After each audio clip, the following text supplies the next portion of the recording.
Bago tayo mag-umpisa, baka pwede nyong i-like ang video na to. Malaking bagay ang like sa aming mga content creators. Maraming salamat po.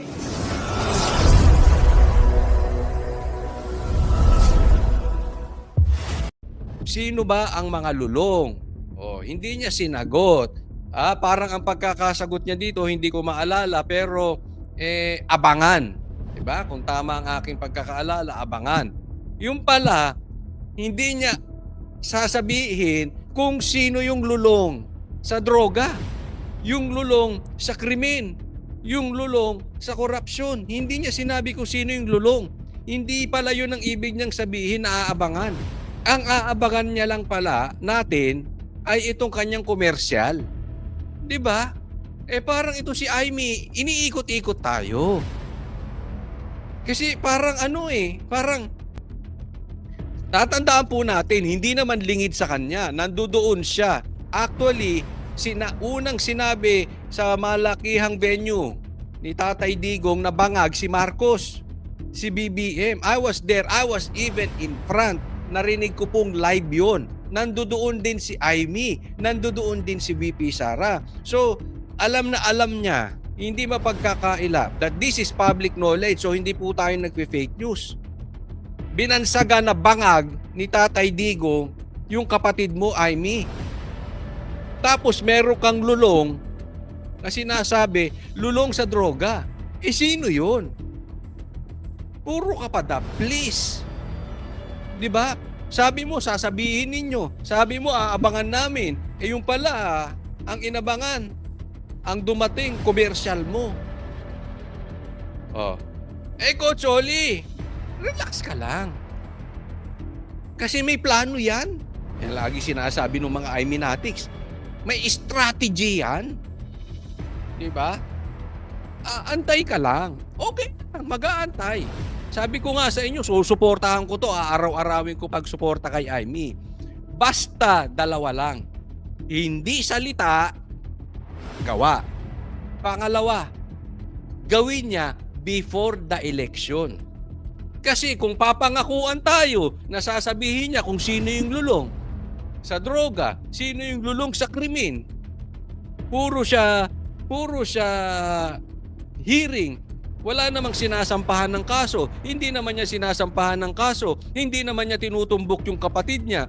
Obviously, sino pa ba ang mastermind doon sa pagkidnap kay Tatay Digong? Doon sa pag-iimbestiga, lumalabas ang kapatid niya ang mastermind sa pagkikidnap kay Tatay Digong. And yet, hindi niya tinutumbok.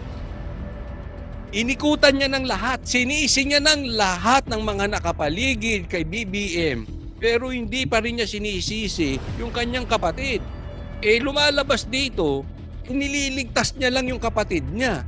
Lumalabas dito, nililigtas lang niya yung karir niya bilang senador. Kasi nung kinidnap si Tatay Digong, siya ang number 1 dumausdos sa survey. Siya po ang kauna-unahan talagang, siya ang pinakamalaki ang dinausdos. At ngayon, kadidikit niya kay BP Sara, tumataas siya. Teka muna mga kababayan ko, mag-iingat tayo sa ganito, ha? Kasi baka mamaya, budol na naman ito. Diba? Baka budol ito. May mga ngako na naman. Aabangan kung sino yung lulong. Kunwari, nag-iimbestiga. After the election, pag nakaupo, nakalimot na, hindi na umimik. Parang yung mga ibang senador dyan, tumahimik na. Yung iba nga, bumaligtad pa, gaya ni Tolentino. Everyone up, because that's what Kitty said, call for help. And the only thing that I can do and I can think of was just go live and ask for help. Ayon kay Paulo, nakatanggap umano sila ng tawag mula kay Kitty Duterte na humingi ng tulong sa mga tao. Si Kitty mismo, ang Kitty Duterte, yung anak ni Tatay Digong, ang humingi ng tulong mismo sa taong bayan. Alam mo yung sa boses niya talaga na she was really scared. But she was trying her best to stay calm. Kami, I knew that was something serious. And the last thing I said to her na, Kitty, I got you. Samantala, naglabas naman ng saloobin si Congressman Paulo Pulong Duterte hinggil dito. Kinukundina nito ang panghaharap ng Criminal Investigation and Detection Group sa kanilang pamilya. Sa kanyang pahayag, 30 CIDG operatives at 90 staff personnel mula sa Luzon ang Ito. So, nagagalit na po at kinukundina ni Pulong Duterte yung panghaharas ng PNP CIDG. Oh. dumating sa Davao.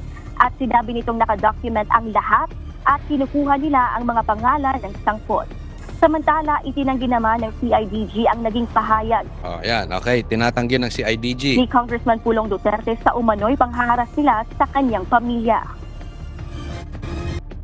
Okay. So, diyan muna, tinatanggi. Kinukundina ni Pulong, tapos tinatanggi ng CIDG, ng PNP CIDG, yung pagpunta ng mga pulis dyan. Nasa sa inyo na yan kung kanino kayo maniniwala. No? Ano na lang yan eh. Nasa credibility na lang yan. Una, wala ako doon. So, hindi natin malalaman kung totoo ito or hindi. Ayoko manghusga. Okay? Ako po ay magbibigay ng opinyon. At kung tatanungin nyo ako kung sino ang nagsasabi ng totoo, si Pulong Duterte or yung CIDG. Hindi natin alam kung si Torre na naman ang pasimuno nito, hindi na rin natin maintindihan, hindi na rin natin alam. No? Pero para sa akin, kung ako ang inyong tatanungin, mas naniniwala ako. Or hindi lang mas naniniwala. Naniniwala ako kay Pulong Duterte at hindi ako naniniwala dito sa sinasabi ng CIDG na hindi totoo. Bakit? Ilang beses na nangyari yan. We were there eh. Sinugod. Di ba? Tandaan nyo po. Kung ikikwento ko sa inyo, 2 years before, 2 years ago, kunwari, kukwento ko sa inyo 2020, nasusugod ng 5,000 pulis, pupuntahan at bababuyin ng KOJC at bababuyin ng katedral ng KOJC, hindi kayo maniniwala. Kasi seemingly, it's impossible. Gagawin ba ng pulis yan para lang hulihin ang isang pastor? And yet, nangyari, di ba? Kung ikukwento ko sa inyo 2020, si PRRD ay kikidnapin, isasakay sa private jet at idadalhin sa Hague. Hindi rin kayo maniniwala, di ba?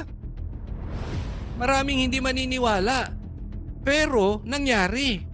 Kaya ngayon, ako at marami ring tao ay naniniwala na talaga merong mga pulis dyan. Anong plano nyo? Magtatanim kayo dyan? Anong kailangan nyo sa bahay ni Tatay Digong? Nasa dahig na si Tatay Digong eh. Anong sasabihin nyo? Kukuha kayo dyan, magtatanim kayo ng bata, magtatanim kayo ng babae, para sasabihin ninyo may human trafficking, magtatanim kayo ng droga, magtatanim kayo ng baril, para sasabihin nyo, drug lord si Tatay Digong, may sasabihin ninyo, nagbebenta siya ng baril. Anong itatanim nyo na naman dyan? Diba?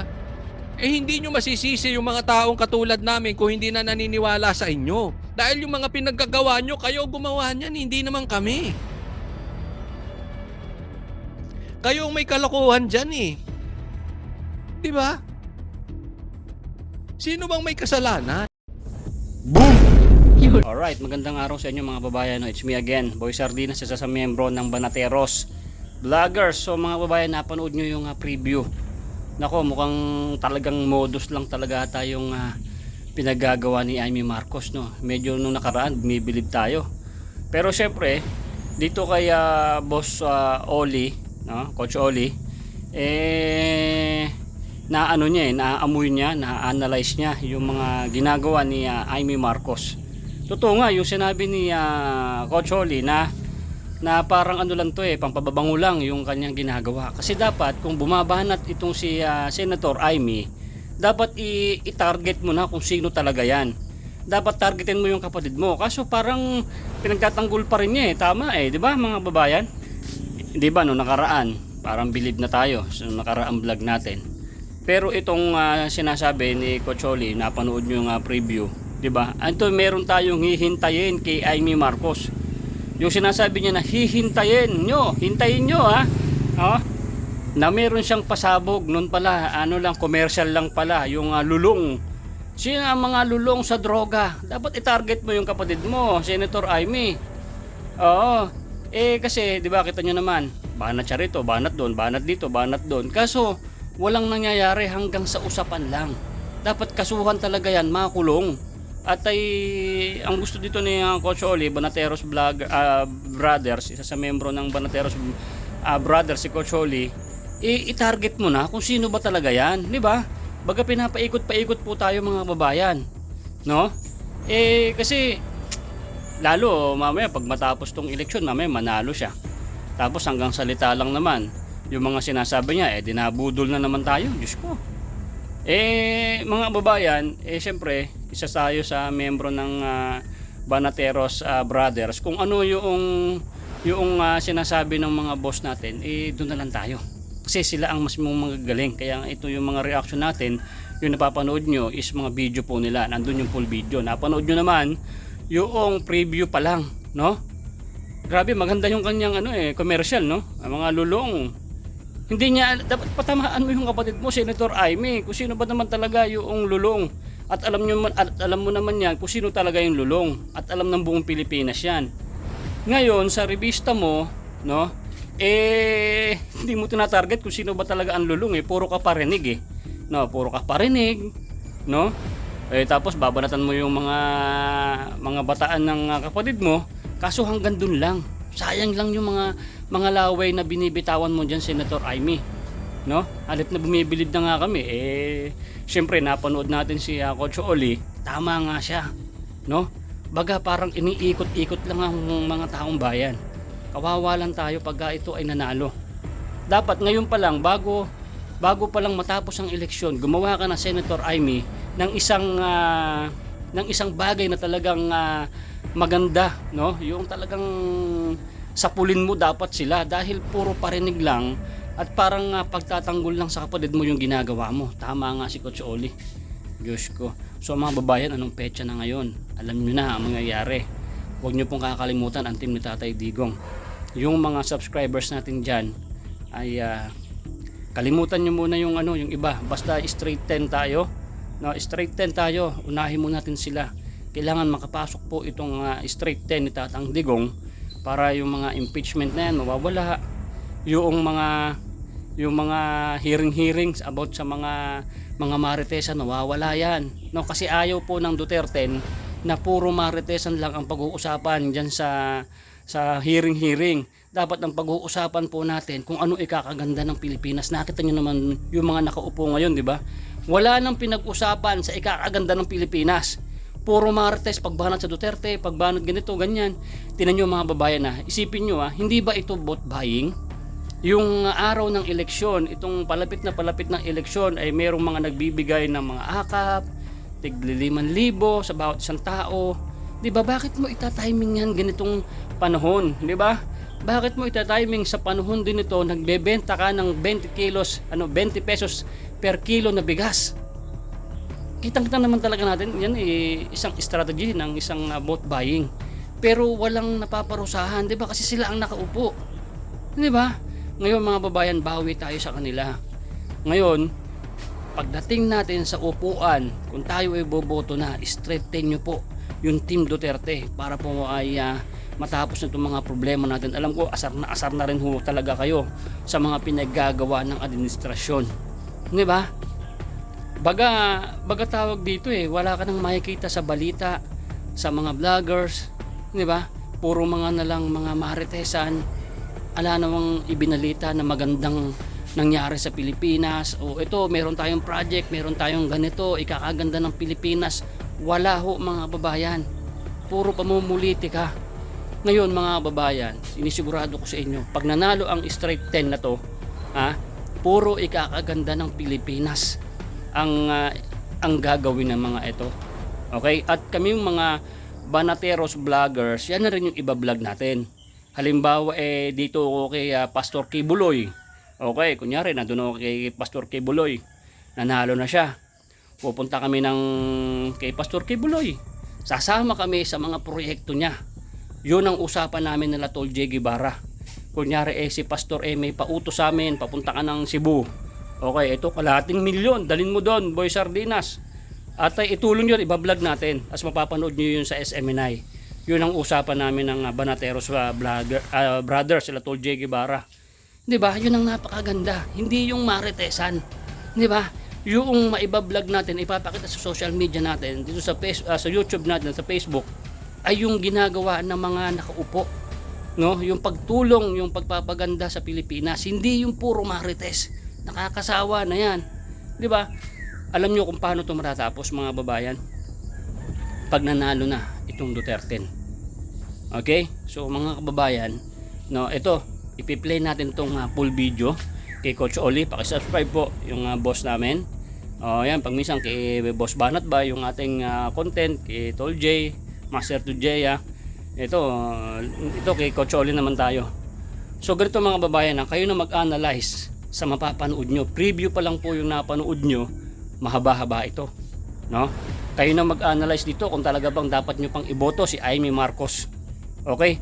Kasi dito sa video na to, kita nyo naman, di ba? Pagpapasikat at parang pagtatakip din sa kanyang kapatid eh. Hindi niya tinatarget kung sino talaga yung lulong na sinasabi niya.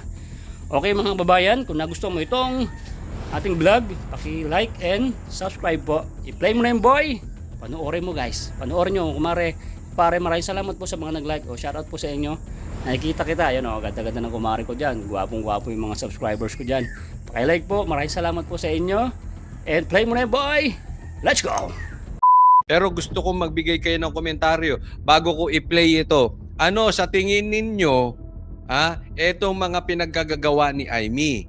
At pangalawa, after ng ads, bibigyan ko po kayo ng oras para magbigay ng komentaryo. Sa tingin ninyo, may silbi po ba? Or paek-ek lang? Or kung ano man ang inyong komentaryo dito sa pakulo ni Amy Marcos. Ulitin ko, Amy Marcos, hindi pa rin siya nagpapalit ng pangalan. Buti kung palitan niya Amy Bangag. Hindi.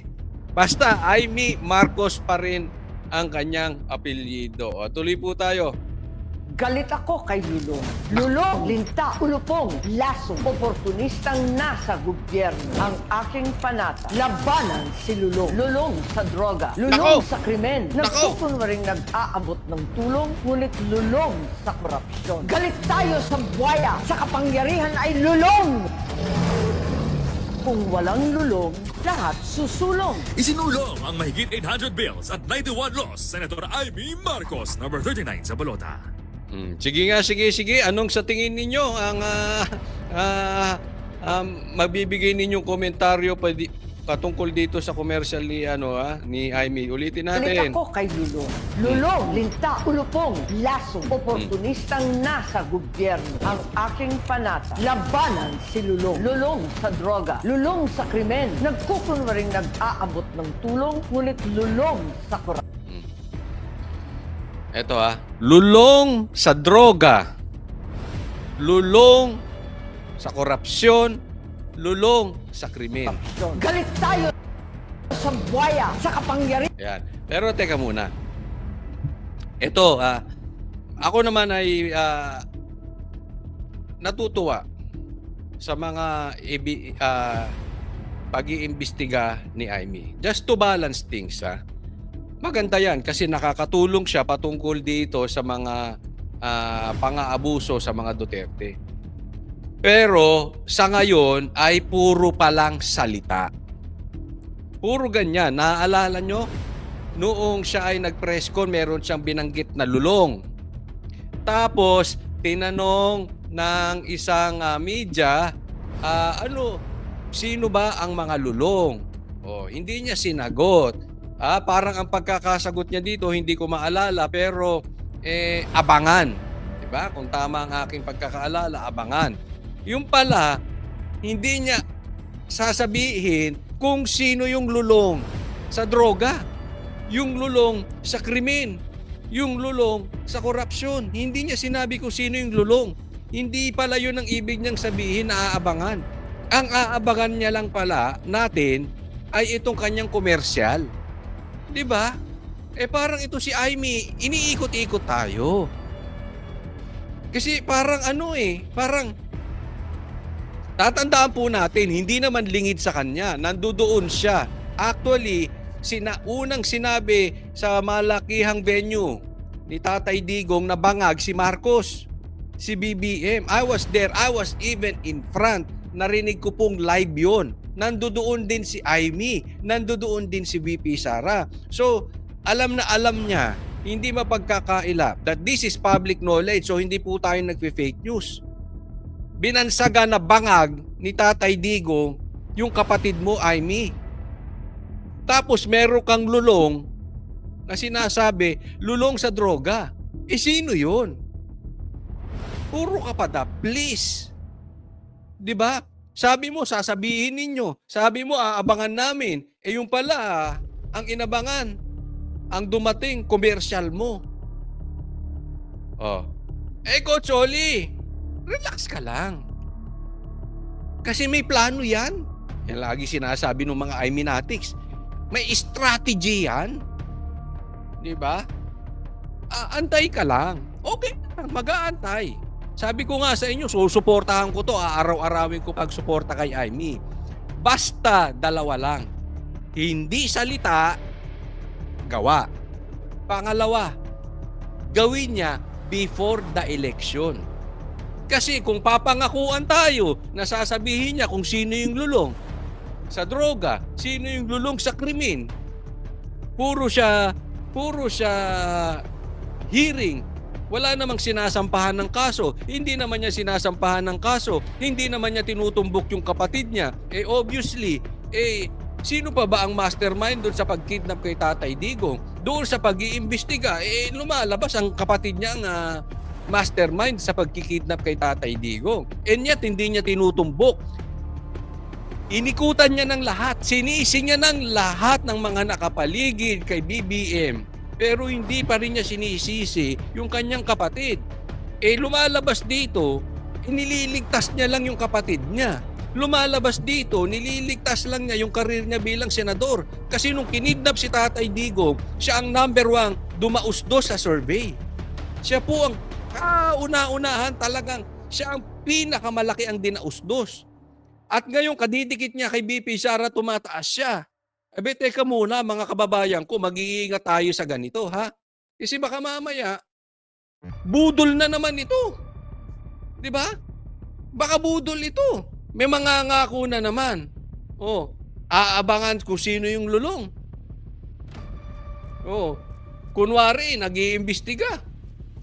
After the election, pag nakaupo, nakalimot na, hindi na umihimik. Parang yung mga ibang senador dyan, tumahimik na. Yung iba nga, bumaligtad pa, gaya ni Tolentino. Pambihira, di ba? Kayo ba, papayag na naman kayo mabudol? Kami po hindi nabudol. Hindi po sa nagyayabang, ha? Hindi po sa naninisi. Pero wag naman paulit-ulit yung pambubudol sa inyo. Especially, yung mga matatalino. Pambihira, pagka 2 beses ka naman nabudol, matalino ka. Hindi ka na budol. Bayad ka na. Apaka-imposible na. Naku, hindi ko na kayo pangapangalanan. Pero, pambihira naman.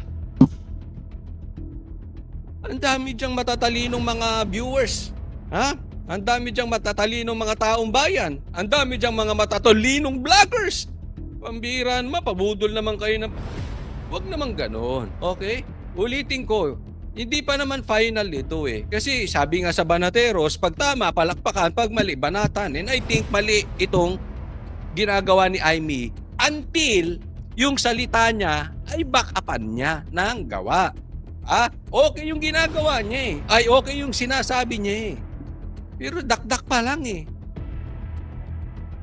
Alam mo sa akin, sabihin ko in one word, kung anong i-describe ko itong ginagawa ni Aimee, one word lang. Commercial. Or pangampanya. Wala. Binuhat niya lang yung sarili niya. Di ba? Wala. Agenda pa rin ng Marcos yung ginagawa ni Aimee. Until now. Okay? So Aimee, baka may plano kang back-upan yung mga sinasabi mo. Sana lang ilabas mo yung mga nalalaman mo. Back-upan mo yung mga sinasabi mo.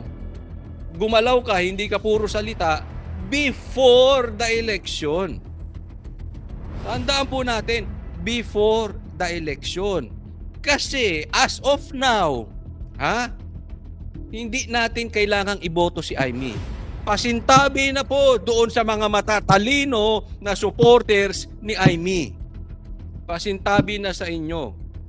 Pangalawa, huwag po sana kayong pabudol ulit, matatalino kayo. Pangatlo, abala to si Amy or panira doon sa Duterte. Bakit?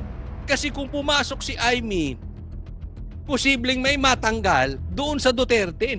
Coach Oli, 10 lang naman, pandagdag mo sa 11. Hindi. Paano kung yung halimbawa na lang si Attorney Hinlo, pang 12 pumasok. Pero binoto nyo ng binoto si Amy, siya ang pumasok pang 12, si Attorney Hinlo nalaglag. Di ba? So, makakatulong ba si Amy sa Duterte? Hindi. May significant ba para ipalit natin siya doon sa Duterte? Hindi. Sasabihin, Coach Oli, hindi naman papalitan, idadagdag. Hindi po. Posibleng merong matanggal sa Duterte. Posibleng may mapalitan sa Duterte pag pumasok si Amy. So, we need significant action. Dahil pag ibinoto nyo to, may matatanggal. Posibleng mangyari yon. At kung posibleng mangyari yon, sana merong significant na gagawin si Amy. Gagawin, Hindi yung significant na sasabihin. Kasi lahat pwedeng magsabi-sabi. Lahat pwedeng magsali-salita. Lahat pwedeng magkomersyal. Pero hindi lahat nagsasakripisyo. Dapat may Tingnan ninyo, Bigyan ko kayo magandang halimbawa. Paano sinuportahan ni Pastor Kibuloy si Tatay Digong? Sakripisyo. BP Sara know that. The bloggers of Amy knows that. The Iminatics know that. Alam nila yan. Nagsakripisyo sa kulungan. Hanggang ngayon, sinusuportahan si Tatay Digong. Hanggang ngayon, yung campaign, pagpunta sa Hague, lahat. Yung bang tulong bilang kaibigan. Si Amy, anong tulong mo? Sige nga. Nang dahil sa pag-convince mo, the last time I checked, before okay naman si Sara and then you convince her tumakbong Vice President, yan po ang huling naaalala ng Pilipinas. 3 years after nagkakagulo na po ang Pilipinas. 3 years after nakakulong na si Tatay Digong. 3 years after nakakulong na si Pastor Kibuloy. 3 years after nang gulo ang police story dyan sa KOJC. 3 years after ang Pilipinas wala pa ring proyekto kundi puro ayuda pa rin. I really hope na ito si Amy maninindigan. Again, hindi ko sinasabi at sinisiraan si Amy. Itong mga ginagawa ko ngayon, itong mga sinasabi ko ngayon is challenging her na magbigay ng lehitimo, significant na aksyon. Para hindi naman kayo nababansag ang budol. Kasi nabudol na ng kapatid mo Ang bansang Pilipinas, including you, nabudol mo si BP Sara. Tingnan mo, nagkagulo ang Duterte, no? Nagkagulo ang Duterte. Ang daming nagawa ni Tatay Digong, ngayon nakakulong. Oo, sasabihin mo hindi mo kasalanan. Yes, maybe I agree. But syempre, bago ka dumikit sa Duterte, magpakita ka naman ng sakripisyo. Hindi yung puro pakinabang ng pamilya ninyo. Di ba? Kung gusto mo, if you want something, if you love something, if you really love the Dutertens, we want to see the sacrifice.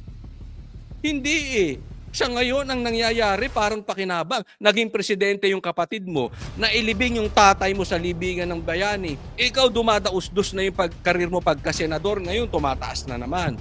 Sa pagdikit mo sa walang sakripisyo Anong pakinabang ng Duterte? Wala. As of now, posibleng magkaroon.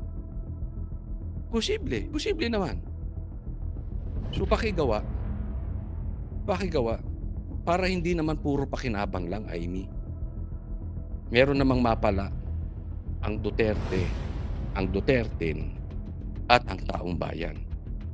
sana naman, Aimee, galaw-galaw ka din. Ito may papakita po ako sa inyo dahil isa po itong hindi maganda at posibleng ginagaya ni Aimee ang kanyang kapatid na si Marcos. At ito ay hindi magdudulot ng mabuti sa bansang Pilipinas. Ipakita ko po.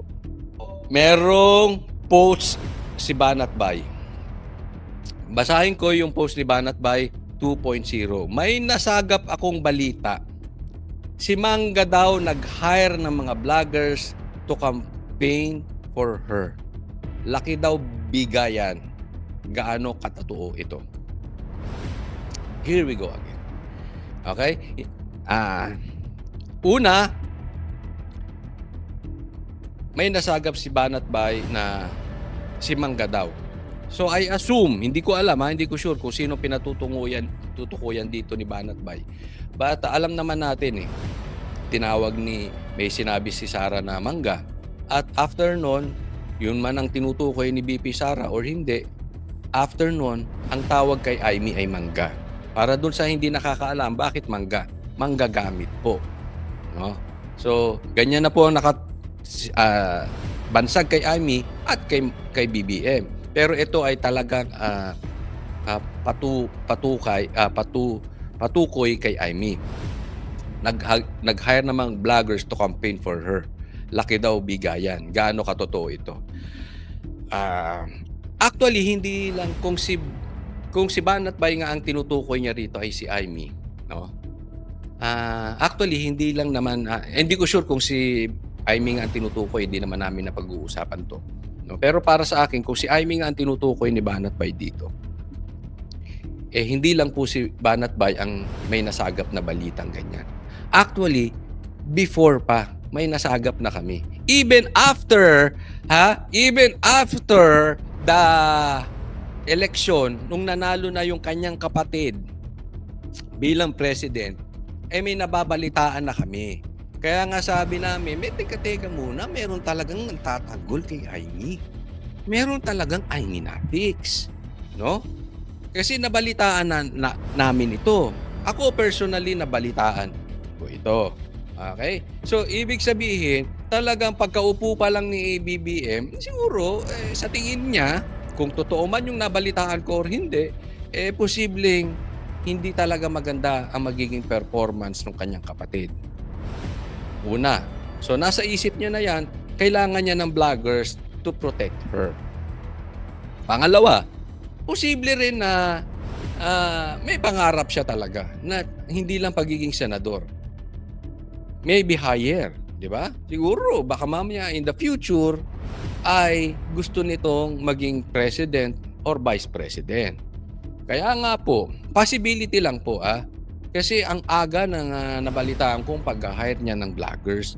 Bakit? Di ba? Katatapos pa lang. Yung narinig ko to, katatapos pa lang na eleksyon. Ngayon kung hindi totoo ito, kayo manghusga.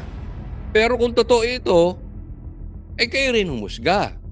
Pero kung talagang ikaw ay mag-o-observe, meron talaga di ba? Meron talagang lehitimong pumoprotect dito kay Aimee. Siguro naman, na-obvious nyo. Di ba? Hindi ko na kailangan pangalanan, pero na-obvious nyo. Okay? Hindi ko sinasabing totoo yon, pero kung totoo man yun, in my opinion, it's too early. So may pangarap ito maging vice or president, higher than Senate. Ngayon, papayagan pa ba natin that another Marcos will be a president again or maybe a vice president again? Hahayaan ba natin yun? Diba? Para sa akin, abangan natin, gaya ng sabi ko kanina, abangan natin ang kanyang mga isisiwalat patungkol sa kanyang kapatid o sa kanyang gobyerno dahil alam ko, maraming alam to. Hindi pwedeng salita lang siya. Dapat patunayan niya ng gawa. No? Pwedeng suportahan ng senador. But ako, until wala akong nakitang gawa, until now, puro lang salita si Aimee. Kaya I will not support her. Kung gusto niyo suportahan, wala nang problema Napaliwanag ko na yan na nasa sa inyo yan, hindi naman diktador ang Banateros. Hindi naman ako diktador kung sino gusto niyo suportahan. Kaya lang nga, nakakasira si Amy sa Duterte. Naipaliwanag ko na po yan, ha? Panuorin nyo na lang, baka marami na po akong vlogs about it. Panuorin nyo na lang kung bakit nakakasira sa Duterte si Amy. Hindi siya nakakatulong sa cost ng senatoriables ng Duterte na kabilin-bilinan ni Tatay Digong mag-straight at masisira ni Amy yun. So, kung susuportahan natin to si Amy or susuportahan nyo, sana lamang hingi kayo ng lehitimong gawa. Hindi lang salita. Diba? Pangatlo, hindi kasi ako, alam nyo, hindi ako agree doon sa mga nababayarang vloggers. Lalong-lalo na kung ito ay nakakasira sa Duterte. Diba? Bakit? Kasi nakita naman natin nakalaban na ng Marcos ang Duterte. Talagang binabanatan nila ang Duterte. Binabanatan nila ang Duterte. Bakit pa tayo susuporta doon sa napapasama ang Duterte?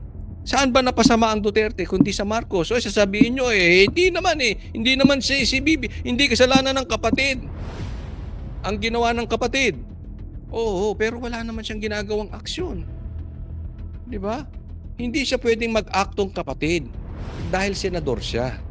So ang inaasahan ng taong bayan sa kanya ay iboboto siya, humihingi siya ng boto ng senador. Di dapat umaktong senador siya, hindi siya umaktong kapatid. Magbigay siya ng lehitimong aksyon. Kasi ito, kung nagbabayad siya ng mga vloggers, wala siyang pinagkaiba dun sa kapatid niya. Ano ang ginagawa instead na gumagawa ng lehitimong aksyon na may pakinabang sa taong bayan, ang inaayos ay yung optics. Ang inaayos yung panglabas. Ang inaayos yung imahe. Kasi bakit ka mag-hire ng vlogger? Una, para ipagtanggol ka. Pangalawa, para yung imahe mo ay gumanda sa publiko. Ako, wala akong nakikitang masama doon. Okay lang yun. Pero, may pakinabang naman talaga ang vlogger patungkol dyan. I have no issue about it. Kaya lang, sana, bago ipagtanggol, wala nang bayad. Pangalawa, bago ipagtanggol, may gawa muna. Or bago bigyan ng magandang imahe sa publiko, gawa muna. Kasi pagka nasanay tayo sa kakasalita, ilang taon na ako. After 1986, sabi maaayos. After the People Power 1, maaayos ang Pilipinas. Sa katunayan, lalo tayong sumama. Bakit? Sa mga pangako, sa mga puro salita lang ng gobyerno. Wala namang aksyon So kung ikaw vlogger, bakit mo susuportahan or bakit mo pagagandain ang imahe ng isang politiko base sa salita? Ikalulubog tayo niyan.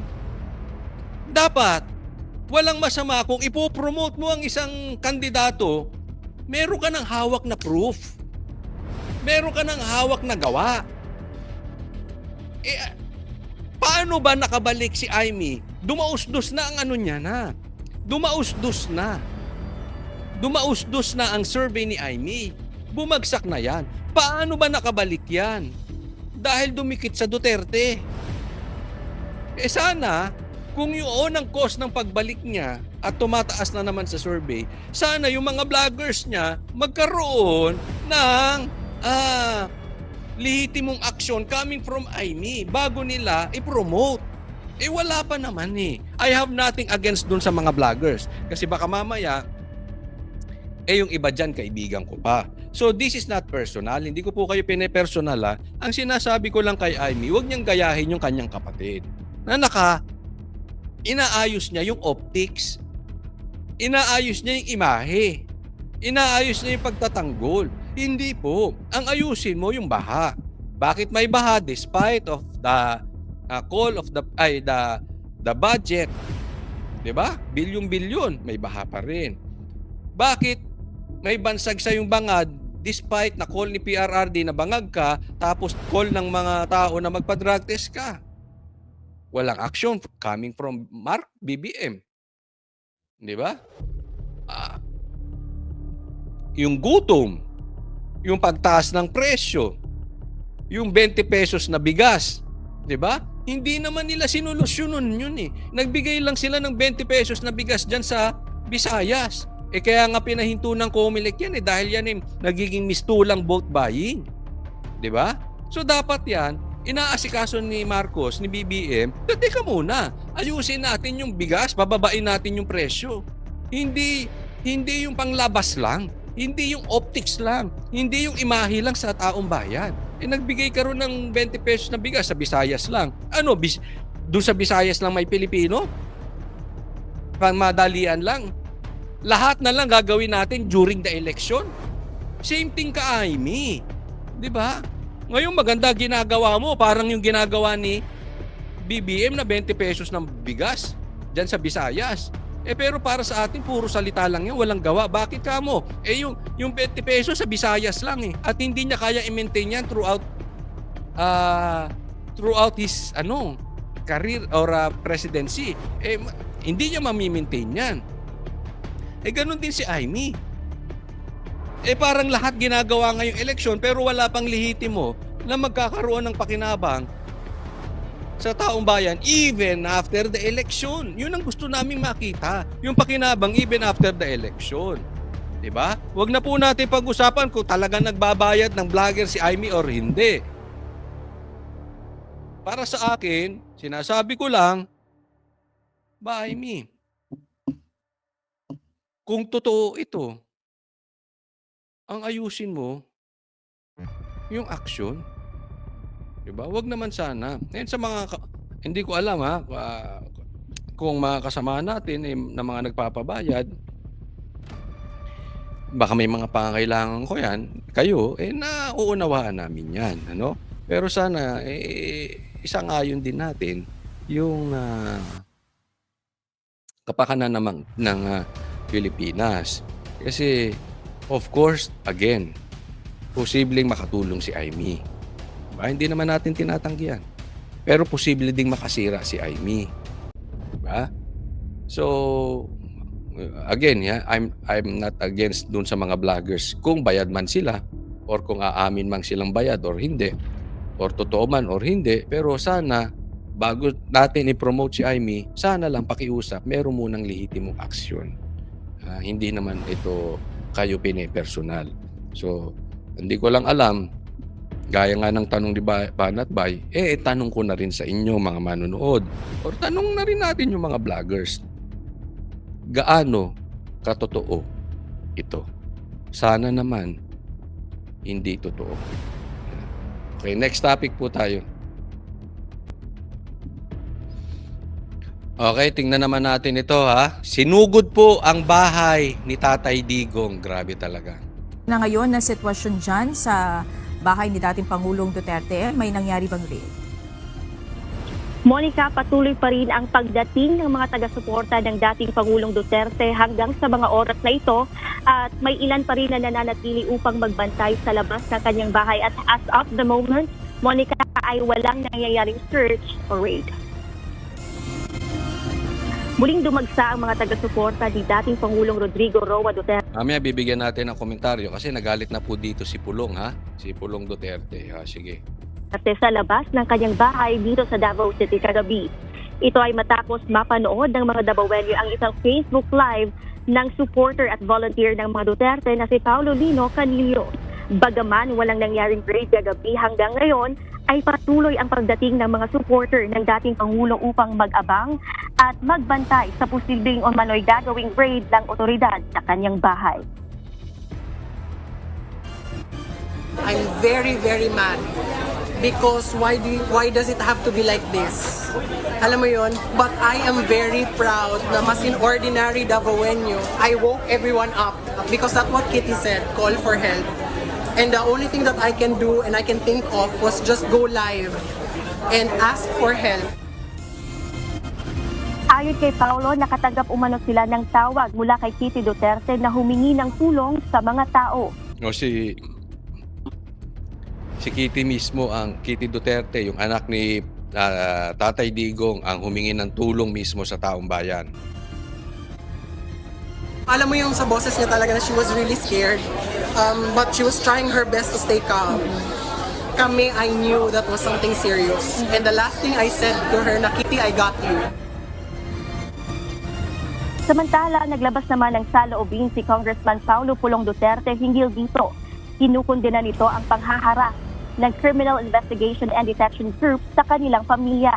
Sa kanyang pahayag, 30 CIDG operatives at 90 staff personnel mula sa Luzon ang Ito, so nagagalit na po at kinukundina ni Pulong Duterte yung panghaharas ng PNP CIDG.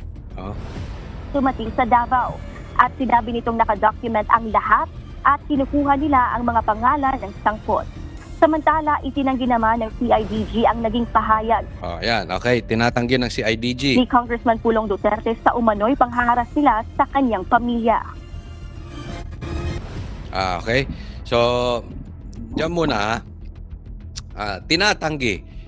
Kinukundi na ni Pulong, tapos tinatanggi ng CIDG, ng PNP CIDG, yung pagpunta ng mga pulis dyan. Nasa sa inyo na yan kung kanino kayo maniniwala. No? Ano na lang yan eh. Nasa credibility na lang yan. Una, wala ako doon. So, hindi natin malalaman kung totoo ito or hindi. Ayoko manghusga. Okay? Ako po ay magbibigay ng opinyon. At kung tatanungin nyo ako kung sino ang nagsasabi ng totoo, si Pulong Duterte or yung CIDG.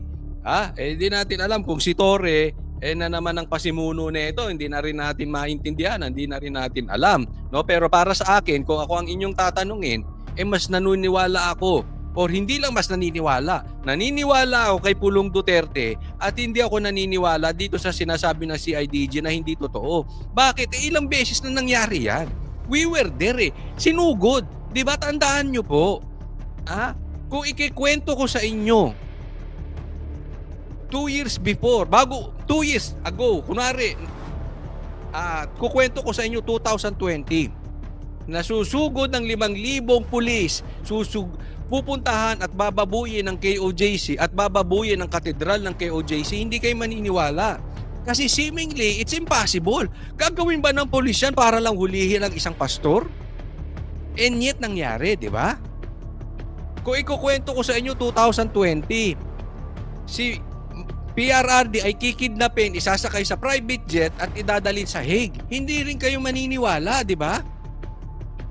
Maraming hindi maniniwala. Pero, nangyari.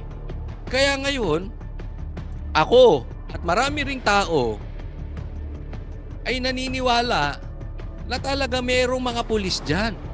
Anong plano nyo? Magtatanim kayo dyan? Anong kailangan nyo sa bahay ni Tatay Digong? Nasa dahig na si Tatay Digong eh. Anong sasabihin nyo? Kukuha kayo dyan, magtatanim kayo ng bata, magtatanim kayo ng babae, para sasabihin ninyo may human trafficking, magtatanim kayo ng droga, magtatanim kayo ng baril para sasabihin nyo, drug lord si Tatay Digong, may sasabihin ninyo, nagbebenta siya ng baril. Anong itatanim nyo na naman dyan? Diba? Hindi nyo masisisi yung mga taong katulad namin kung hindi na naniniwala sa inyo. Dahil yung mga pinaggagawa nyo, kayo gumawa niyan, hindi naman kami. Kayo may kalokohan dyan eh. Di ba? Sino bang may kasalanan? Alam nyo, ito isang patunay na yung ginagawa kay Tatay Digong. This clearly ipinapakita na mananalo yung Duterte. Mananalo yung 10 kandidato ng PDP. Mananalo yung 10 Duterte team na senatoriables. Dahil desperado na sila. Kinuha si Tatay Digong, dinala sa Hague para hindi makakampanya. Dahil alam nila ang lakas ng Duterte. Ngayon, si BP Sara nag-iikot, pinagkakaguluhan ng taong bayan. Anong ginawa kay Sara? Kay Inday? kay BP Sara. Nasa listahan na ng ICC. Nangunguna na. Dati nang nasa listahan pero ngayon siya di umano ang susunod na dadakpin. Lumipat si Camille. Renomote ni BP Sara. Anong ngayon? Pinaiimbestigahan yung Prime Waters. Bigla sila nagkaroon ng interest sa Prime Waters na wala naman dati. Anong sasabihin nila mga ugok? Ano sasabihin nila? Nagkataon lang. Talaga namang may problema. Ano sasabihin ni Binay? Hindi pwede. Dapat ba nating i-postpone yung paghabol sa Prime Waters dahil eleksyon? Diba? Kasi yan ang sinabi niya eh. Pwede ba i-postpone natin yung murang bigas dahil eleksyon?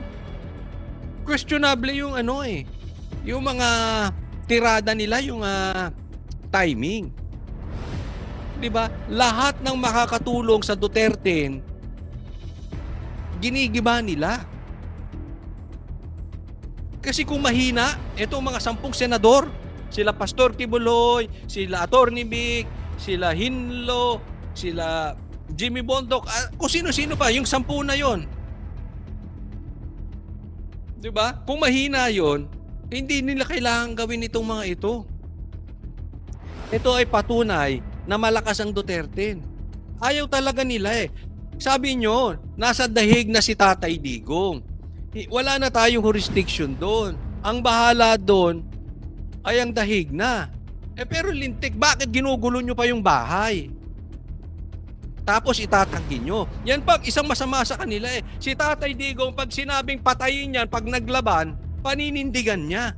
Yan pang problema sa inyo eh. Meron kayong ginagawa, hindi pa kayo magkaroon ng B para panindigan. Ano sinabi nyo? Hindi papasok ang ICC, hindi kayo nagpapasok ang ICC. Anong ginawa ni Marcos? Itinatanggi. Di ba? Dapat kung meron kang ginagawa, sinusugod mo, inaamin mo. Ano sabi nyo? Hindi kayo magsasampa ayaw nyo ng impeachment kay BP Sara. Ang unang pumirma, anak mo, BBM. Wala kang B eh. Kung may gagawin ka, aminin nyo. Tulad nito, o di ba? So konting panahon na lang, mag-e-eleksyon na, tiyagayin natin. Panalo po tayo dito. Kitang-kita sa mga aksyong ginagawa nila, kitang-kita sa mga rallies, sila mismo wala nang rally. Bakit? Walang energy yung taong bayan eh. Yung vibes wala. Kasi isipin mo, sila magrarally, anong inisinisigaw? Duterte. Kaya ayaw na nila magrally eh. Samantalang ang rally ng PDP, ng Duterte, pinagkakaguluhan. Ang daming tao. Diba? So wag nyo sabihin naku, pagka natalo ang Duterte dito, dayaan yan. Wag po naman sana. Oo. Wag nyo na pong gambalain si Tatay Digong. Nandoon na siya. Idinala nyo ron. Wag na kayong mag-epal-epal dyan sa bahay. Kasi maraming bantay dyan. Alam namin ang capabilities ninyo. Kung ang simbahan ay sinugod yung mga pulis kayo, 5,000 sa pangunguna ni Torre, kaya nyong gawin dyan sa bahay ni Tatay Digong. Dahil mga wala kayong konsensya. Tigil nyo na yan kasi nakabantay na ang taong bayan dyan. Next topic tayo patungkol dito sa China. Ito, pag-usapan natin sumagot ang China. Kolokoy kasi itong mga kababayan nating mga politiko. Sinagot na ng China ang issue sa pagkaaresto ng National Bureau of Investigation sa isang Chinese national matapos madiskubre ang umano'y spy equipment sa loob ng sasakyan na nakaparada malapit sa main office ng Commission on Elections o COMELEC sa Maynila noong Martes. Ayon kay Chinese Foreign Ministry spokesperson Guo Jiakun, kasalukuyang nakikipag-ugnayan ang panig ng China sa Pilipinas upang makakuha ng karagdagang impormasyon ukol sa insidente. Muling binigyang diin ng Chinese official na ang China ay sumusunod sa non-interference principle o hindi pakikialam sa panloob na gawain ng ibang bansa. Saad pa ni Guo Jiakun, hindi nakikialam at hindi rin interesado na makialam ang China sa mga internal na usapin ng Pilipinas. Pinayuhan naman ng Chinese official ang ilang mga politiko sa Pilipinas na huwag gawing oportunidad ang insidente upang magpakalat ng mga issue ukol sa China at magsagawa ng walang katuturang akusasyon para sa pansariling kapakinabangan. Yan. Tama. We also advise certain politicians in the Philippines not to use it as an opportunity to propagate China-related issues and make groundless accusations for selfish gains. Well, hindi po totoo yung mga espiya na yan. Kung ako po tatanungin, hindi po totoo yan. Una, anong pakinabang makukuha ng China sa atin? Ang ganda-ganda ng bansa nila. Pangalawa, ang high-tech ng bansa nila. Ang espiya nila nag-iikot. May dalang gadget.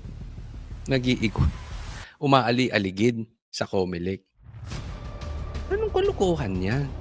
Di ba? Ibata na lang ang maniniwala dyan sa kwentong barbero na yan. Kalukuhan po yan. Pangatlo, ito ang pinakamatindi dito.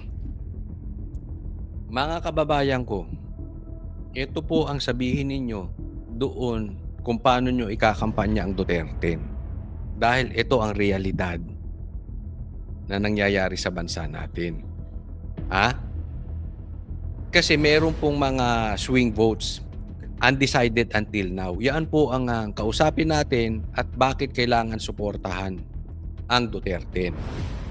Kasi yung ginagamit nila ang gera against sa Duterte. Yan lang naman ang habol nila dyan eh. Pansinin ninyo, walang proyekto, binabaha tayo gaya ng sinasabi nilang bilyon-bilyon ang ginastos dyan pero bibaha pa rin. Walang infrastructure, pinalitan ng ayuda, etc., etc., etc., etc. Anong ginagawa nila? Puro lang paninira sa mga vloggers, sa Duterte at China. Yan lang. Bakit walang proyekto? Kasi kasalanan ng China. Kasi fake news yung mga vloggers. Kasi kasalanan nito ng Duterte. Bakit may baha? Kasalanan nito ng Duterte. Kasalanan to ng mga fake news peddlers, vloggers ng Duterte. Kasalanan nito ng China. Puro ganyan. Paikot-ikot sila, di ba? Ang tanong, meron ba silang nagagawa? Ang sagot nila, Si Claire. Anong sagot nila? Kasalanan nito ng mga vloggers, kasalanan nito ng China, kasalanan nito ng Duterte. Bakit ang laki-laki ng confidential funds ni Marcos? Saan napupunta? Ito may babasahin ako sa inyo.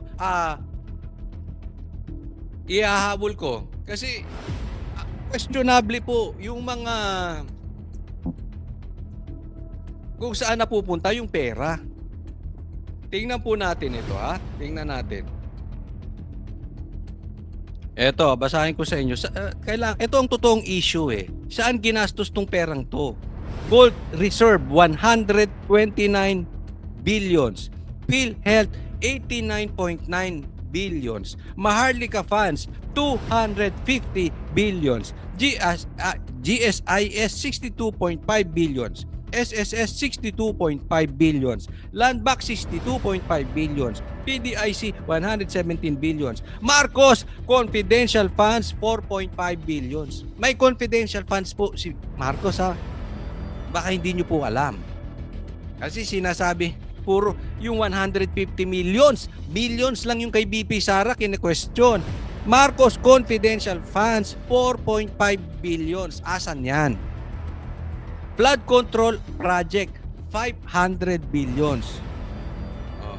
Bank loan for health system in rural areas, 28.7 billion. Saan ang tunay na issue? Saan napunta yan? In total yan, 1.12 trillion.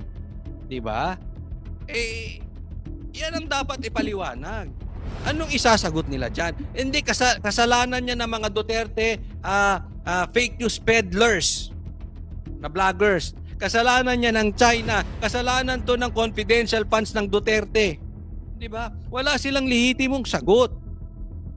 Nililigaw nila eh. Yan ang kailangan nating maipaliwanag sa taong bayan. Itong pamahalaan natin, walang malinaw na plano sa bansa natin. Walang sinasabi si Claire.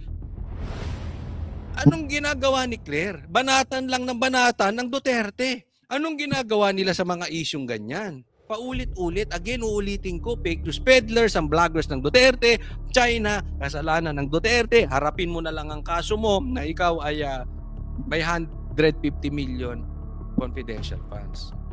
Diba? Saan pupunta ang bansa natin kung hindi hinaharap yung problema ng bansa? Anong inaayos nila? Kaya nga sinasabi ko, kung totoo nagbabayad si Amy ng mga vloggers, huwag kang gumaya sa kapatid mo. Eh, gawagaya ka eh. Ano inaayos nyo? Yung optics? Hindi nyo inaayos yung ugat ng problema. Yan po ang ayusin ninyo, yung ugat ng problema. Huwag kayong kung ano-anong kalokohang ginagawa ninyo eh. Diba? So, sa ating mga kababayan, importante, no? Kaya nga pinapaliwanag natin ito kung paano natin ikakampanya yung Duterte. Very important na manalo yung Duterte. Magtulong-tulong po tayo. Diba? Eh, sana naman wag nyo na po munang isingit si Amy kasi nakakasama siya eh. Unless meron siyang lehitimong magagawa.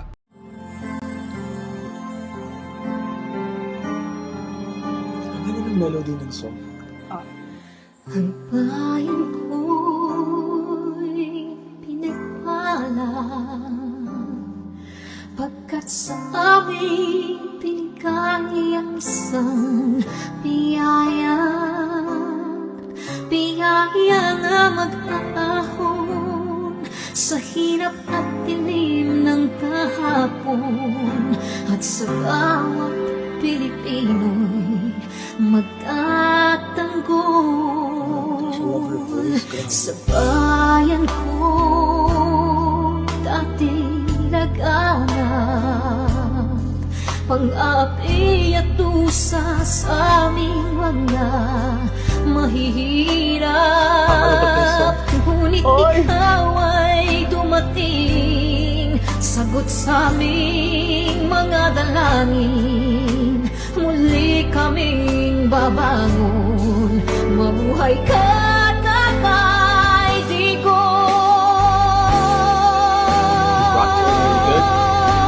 Ama,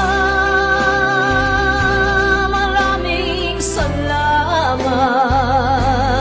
Aming mga mata'y minuhulat, gawain ng masasamay iyong isiniwalat.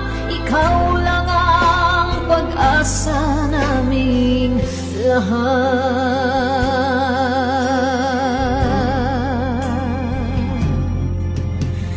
Very Bayan ko, Minamatay niya ako kung iyak ako. Pilipinas, muling makikilala at itataas. Katahimik ay maghahari sa ating puso'y mamamayani. Mga ngiti sa labi di mapapawi.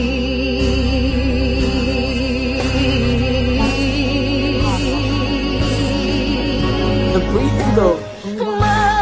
Mabuhay ka, Tatay Digong, maraming salamat. Ang malasakit sa Pilipino ay walang kasing tapat. Ika'y paglalaban ng iyong mga anak. Tunay kang biyaya sa bansang Pilipinas.